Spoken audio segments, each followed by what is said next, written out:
హోలీ పర్వదినాన్ని పురస్కరించుకుని తార్నాకలోని బీజేపీ రాష్ట్ర అధ్యక్షుడు ఎన్ రామచంద్రరావు ఇంటి వద్ద ఆ పార్టీ నాయకులు కార్యకర్తలు రంగులు చల్లుకొని నృత్యాలు చేస్తూ మిఠాయిలు పంచుకొని ఘనంగా సంబరాలు జరుపుకున్నారు.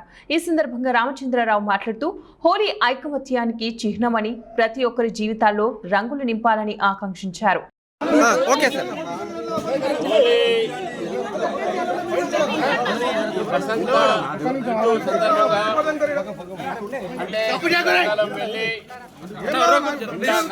వేస్తున్నటువంటి సమయంలో ఈ యొక్క సమయంలో హోలీ అనేది యావత్ భారతదేశంలో చాలా ఉత్సాహంగా ఆడుకునే పండుగ. ఇది హోలికని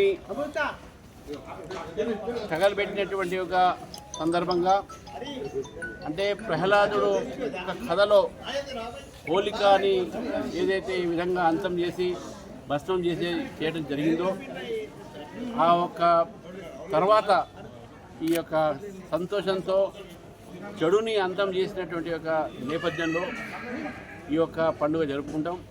ఈ యొక్క పండుగ నాడు కులానికి మతానికి అన్నిటికీ అతీతంగా పెద్దలు చిల్లలు అందరూ కూడా కలిసి ఈ హోలీ పండుగ ఆడుకునేటటువంటి పండుగ ఇది. హైదరాబాద్లో కూడా తెలంగాణ కూడా అదే విధంగా అదే ఉత్సాహంతో ఈరోజు హోలీ ఆడుతూ ఉన్నారు. మరి హోలీ సందర్భంగా భారతీయ జనతా పార్టీ తరఫు నుంచి తెలంగాణ ప్రజలకు ఈ హోలీ శుభాకాంక్షలు తెలియజేస్తూ, మరి చాలా రెస్పాన్సిబుల్గా కెమికల్స్ లేకుండా మంచి రంగులతోని మీరు ఆడి